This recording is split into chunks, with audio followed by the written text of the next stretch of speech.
Good morning and welcome to another Thursday morning in South Africa. We would have said it's donderdagochtend. So yeah, it's Thursday morning South Africa. You're actually on Wednesday morning still, or Wednesday evening. Yep, guys. This morning, I think I've got to touch the subject of when not to come to New Zealand. This is probably a thing that a lot of people have thought about, and if you are listening to me somewhere and you have a reason why you should not come to New Zealand, please feel free to pop that into one of the comments. I won't see the comments on YouTube now, but I'll see them later. So, when not to come to New Zealand? I think there's a few misperceptions with people currently, and let's say it's been there for quite a while. People think that just coming to New Zealand would be the one and only answer. They think that once you have this job opportunity, that nothing else matters. They still think that once you are here, it's going to be everything is going to be brilliant and wonderful. Point one, and I'm not going to try and give any immigration advice, but my thoughts on this is if you haven't got a clear pathway to residence, you should really rethink the reasons why you want to come to New Zealand. Because if you don't have a good pathway to residence, it means you probably won't be able to stay down here. And once you are in New Zealand, as in any other country, if you have gone there, you will start building up wealth, because that's important that you do that. And once you start building up wealth, but you can't do anything really with that. If you're not a resident, you can't buy a house. There's a lot of other things. Cars cost more expensive. You have shorter periods to repay stuff. So if you aren't on a clear pathway to residence, I think that will probably be the one biggest thing that will stop a lot of people not continuing with their journey in New Zealand. So for me, I would say that probably the biggest thing ever is the fact that if you don't have a clear pathway, don't come. But there's also a few other reasons why people shouldn't come. One of the best reasons I've heard in this week was somebody said to me they were thinking it's going to be one big party city. That's what they called Auckland. And Auckland's not a big party city. Virtually, there's no real big party cities anywhere in New Zealand, even in Wellington. I know the Kiwis think it's a big party. If you are used to Johannesburg, Cape Town, these type of things, you'll get not a very good, how can I say, you won't feel very good about what's happening in New Zealand. So if you're a party animal, probably look somewhere else, New York, Sydney, one of these places, and move there. So I just want to say good morning to Zelda, morning. I see a few other people popping up as well. So yeah, if that is what you think New Zealand's all about, the party scene, and you can't live without your parties, then probably it's the wrong country as well to move to. The other big thing is people are complaining about the weather sometimes. If weather is going to be your determining factor, then there's quite a few countries in the world that you shouldn't even think of going to. Except if you're one of those people who can't live in cold at all and just want to live out in the heat, then probably Dubai, Arab Emirates, those type of places are better suited for you than New Zealand. But I can say this winter so far, it has been drier than normal. I don't know if it's going to last. I'm quite uncertain about that, and I can't find anything on any weatherman anywhere that I do trust to give me good information on that. So, but the weather is holding in for us. Last year we had a heck of a lot of rain.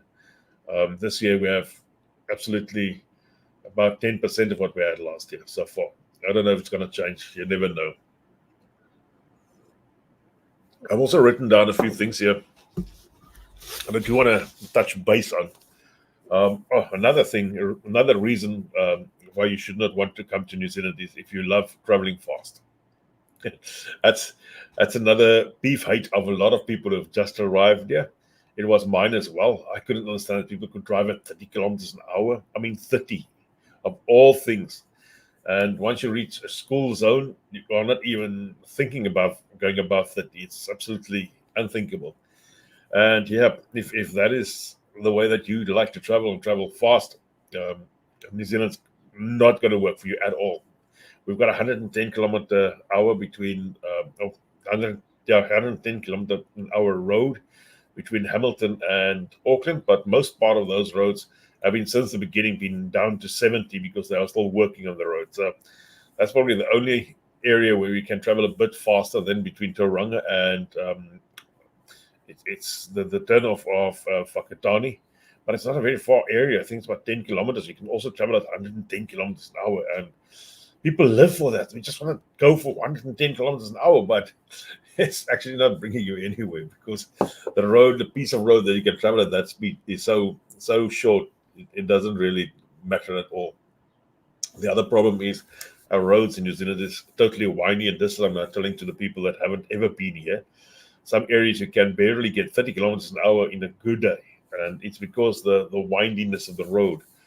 You'll actually just take yourself off the road if you travel faster than that. So I'm especially talking about places like the Coromandel and so forth. So yeah, something else that caught my attention yesterday was I think it was in the Herald, New Zealand Herald. They had this thing about the mass immigration from New Zealand.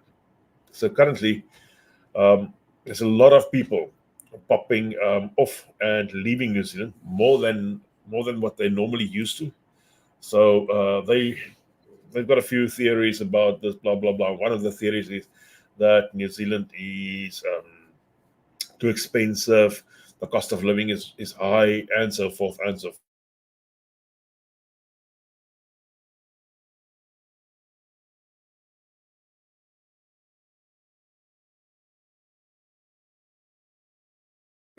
Throughout the time.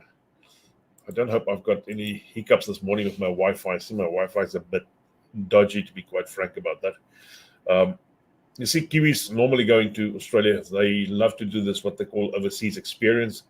And that's part of how they grow up. This is part of the passage of right.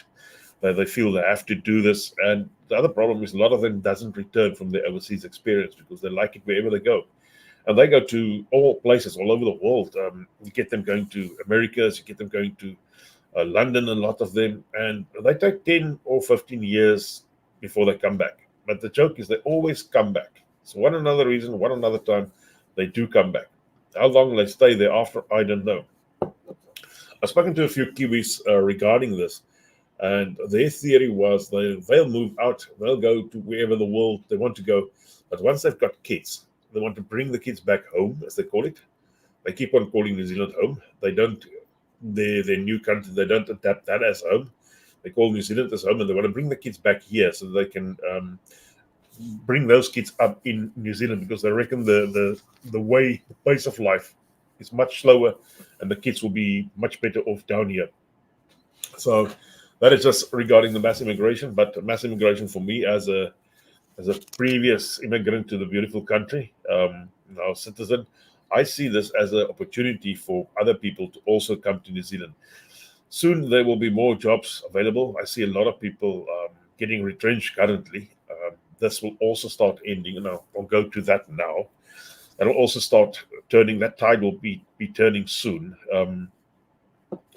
But there will become jobs that previously wasn't available will start become available now as time goes on. I can't actually give you, but I think within the next 6 months. It can even go as far as to become shortages again. There's quite a few positions that Australia is actively looking for, and that's in our medical fields. They're actually draining the medical field in New Zealand, really. And they're going hard at that. And then they got positions for policemen down there. There's quite a few positions that they are now going hard out to get New Zealanders to come over and do that in Australia. And if there's no more of those positions of people to fill those positions in New Zealand, it will go open to foreigners. It's as easy as that. That's how it's always been worked in New Zealand. Yesterday, the mortgage rates dropped by 0.25%. And that's a very positive thing. And that was dropped by the Reserve Bank. So the payback rate has been dropped at something like 5% now.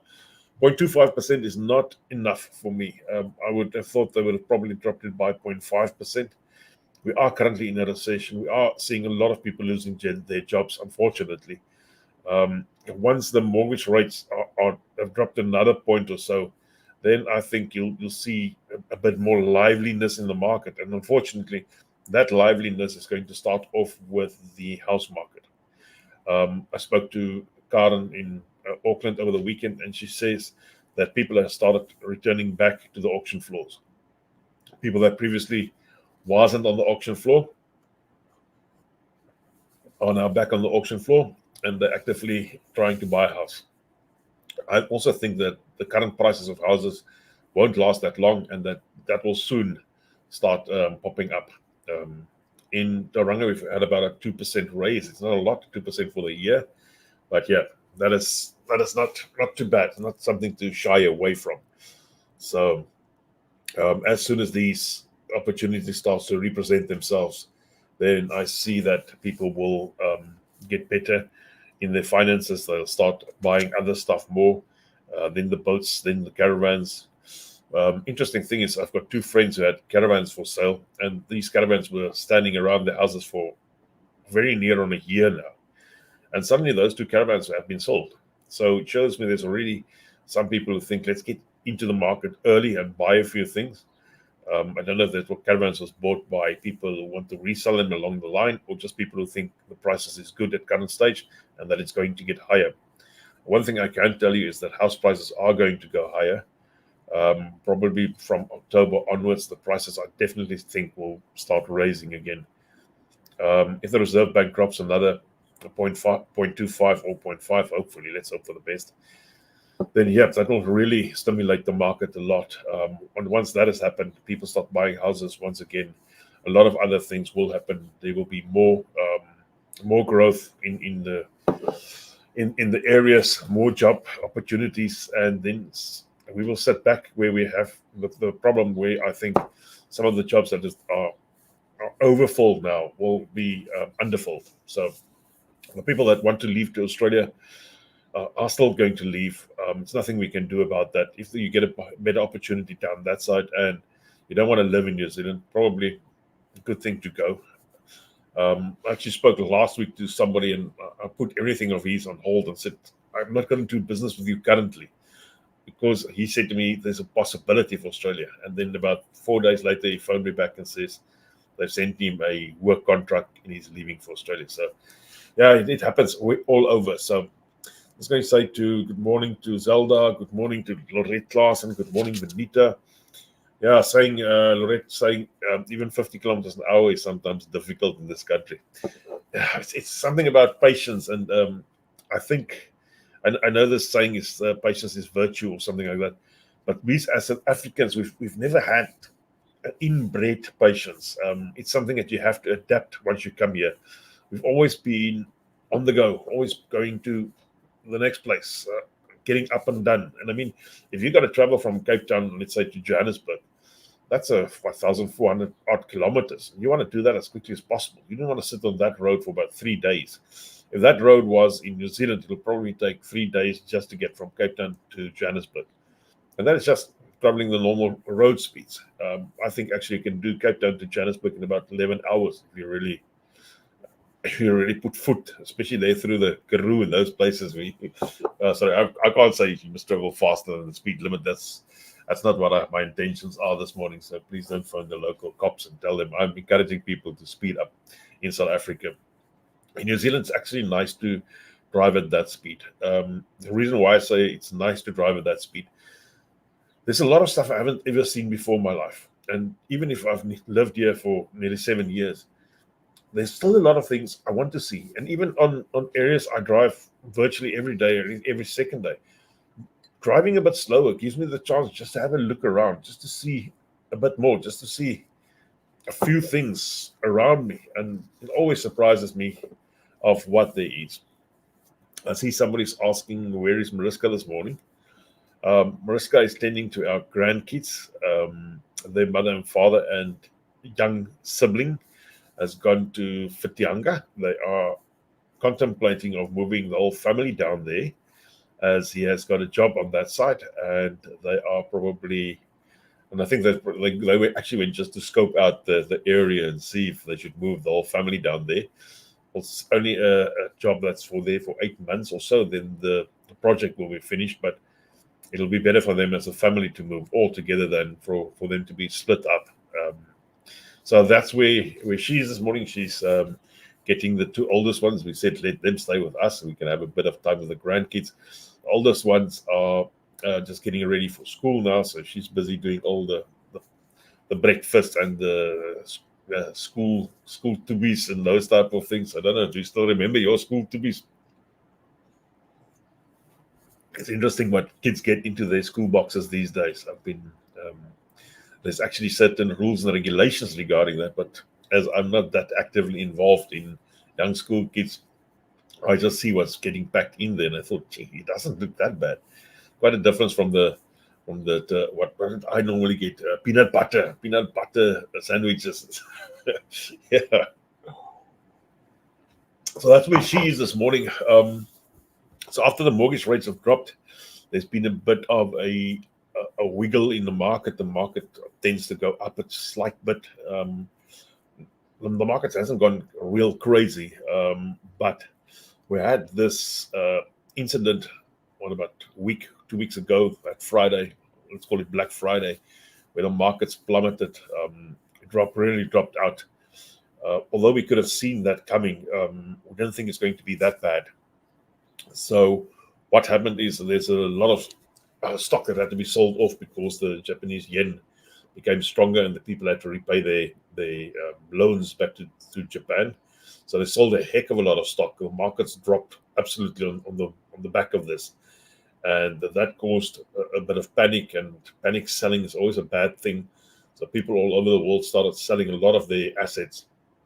New Zealand, luckily, was saved by the fact that it's night here and day in the rest of the world. So that basically saved our ass, to be quite frank.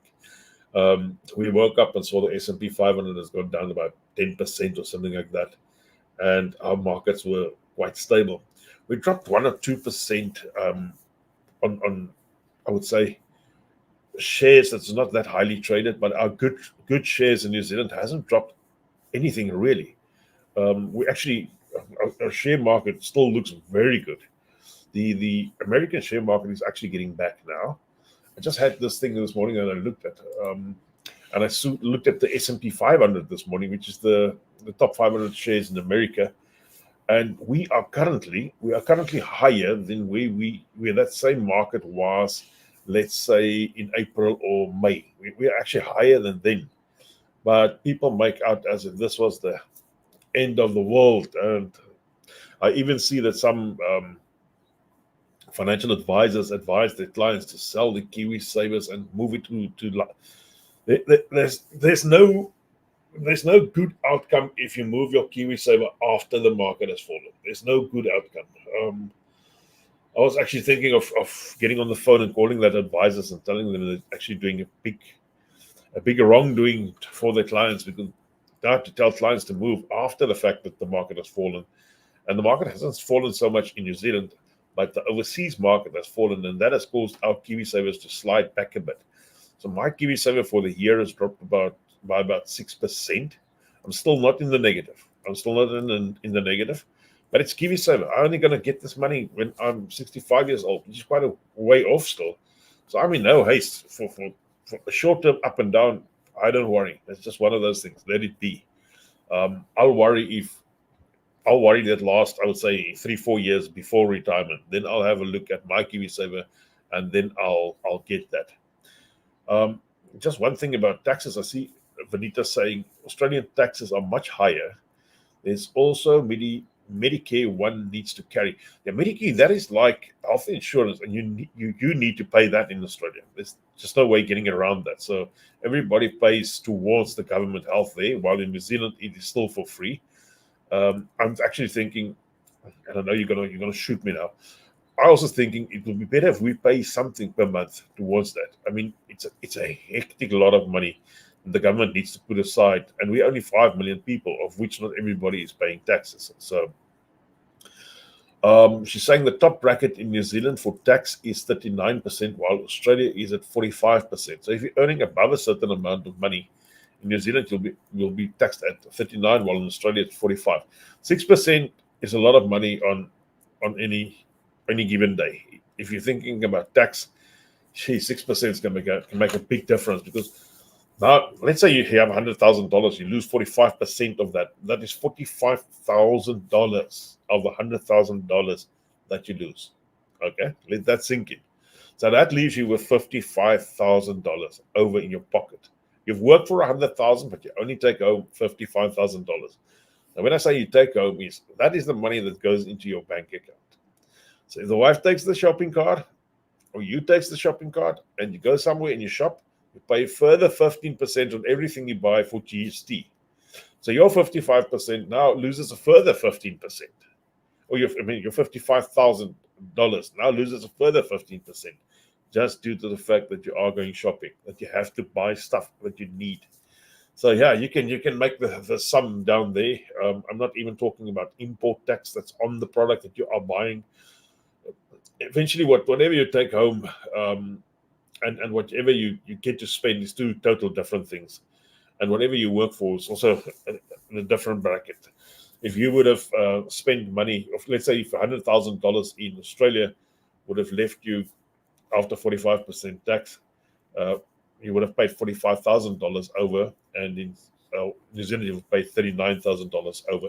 I don't know if $100,000 is their bracket, so forgive me if I'm wrong there. It could be that the bracket is a bit higher because salaries is a bit higher in Australia. If you think about leaving for Australia, you're only going to get the same amount or very near to the same amount that you are going to get here, then I think probably you would be in the wrong game. You'd be going backwards. I'm going to Australia in about a month's time, and we'll have, I think, 2 mornings down there that we'll do the thing from Australia. It'll probably be a bit later because currently, if it's 7 o'clock in New Zealand, it's 5 o'clock in Australia, and 5 o'clock is early, man. It's early, except if it's a beautiful morning and we can go fishing, then probably something different to think about. Yeah, but I'll give some feedback on what stuff costs down there. This time I'll have a bit more time for myself, and I'll really go out and get you all prices so that if you ever think about going to Australia, that you can make up your mind. I sort of put it out there. I'm not going to Australia for that reason. I'm going to Australia for a bit of vacation. I haven't had any real time off this year already. We've been all over, but busy the whole time with other things. So we are going for 2 weeks. I'll still be working on the road as normal. Life doesn't stop for me, but I'll be traveling a bit around Australia. I'm coming from Brisbane up all the way to Cairns. I want to drive that section. I want to drive one part next to the coast, and one part I want to go a bit inland and see what Australia is all about. Because a lot of people tell me, oh, it's much better here. A lot of people say nothing. I'm worried about those people who actually say nothing. What are they hiding? So I'm going to go and see a few South Africans that are in Australia. A few of my customers are down there already. I could just as well open a branch in Australia. I've got a few customers down there. But yep, in the long run, I want to go and see what it's all about. I want to speak to those people. Those people who haven't really told me it's good, better or worse off there. I want to go and see that. I've been making jokes about the fact that they're all eating kangaroo. Also want to go and test drive that. Last time I was in Australia, I didn't like the meat a lot. The meat had a bit of a different taste, but thinking back of it now, their meat probably runs on dry grass while New Zealand runs on wet grass. The same problem between South Africa and New Zealand. People arriving here always say that the meat tastes different. So, yeah, I'll go and check that out. I'll also be checking out house prices. I'll be talking to a few people regarding taxes in Australia, and I'll play around with that and we'll give some feedback to you guys. And I hope it can help you make up your mind if you ever think about going or leaving or not leaving or wondering if you haven't missed out and so forth. I just want to pop back to KiwiSaver. If you have KiwiSaver, please, guys, for the next month or so, don't do anything. Don't do anything harsh on your KiwiSaver. If the markets go up or down, stay out of the KiwiSaver. Stay out. Leave it. Close down the webpage. If you are in a KiwiSaver for the reason that you want to buy a house within the next 3 years, it's probably, or let me rather say this, a high growth fund or higher growth fund or aggressive type of fund is probably not 100% the right place to be in. If you're on that and you are going to move out of that KiwiSaver within 3 years, I'm talking about taking your money to buy a house, you'll probably be better off if you're totally out in a balanced fund or even balanced conservative type of fund. So if you if you want more information on that, you just ask me regarding that. If you're in an aggressive fund and the fund has gone down, just leave it. That's the nature of aggressive funds. They do go up, they do go down. At the end of the day, we want it to go up more than it goes down. So we want to have a good growth over a period of time, and that's unfortunately that's what aggressive funds does, or growth funds does. They are that. They're a wild beast. They work on the emotions of people a lot, but you should not have emotions when it comes to money, except when your wife spends too much. That's the only place where I got emotions. And sometimes I got to put some hold on myself as well and say, I wonder why you wanted to buy that, or I've got to say, I wonder why you did buy that. So, yeah, that's just me. Yeah, we've got about 4 minutes left, so not a lot happening further in New Zealand. Same things as always. So, yeah, I think on this note, I'll say goodbye to everybody. Thanks for everybody listening. We still have limited streaming on all our Facebook pages, so I'll share the YouTube link later. We're trying to get up and running on TikTok as well. So if you feel like you want to support me on TikTok, I want to really get up to 1,000 followers. It looks like they changed the nature of TikTok once you reach 1,000 followers. Not that I've got a lot of ideas of what is happening on TikTok. It's a very new thing to me. So, but as I'm of that age where I try new things, even if I got to bump my head sometimes or ask the kids to help me. Yeah, normally I ask the kids to help me. So that's why. Yeah, Instagram, we're up and running on Instagram. I think we are live on Instagram this morning as well, if I haven't got it wrong. Facebook actually closed down a lot of the ways that we can communicate on our channels. We can't do a mass chat on all the Facebook channels. That's unfortunately that's just one of the algorithms of Facebook that has come to play. Yeah, and it's not a good thing for anybody. All right, that was me, short and sweet. Thanks a lot. See you next week, same time, same place. Thank you.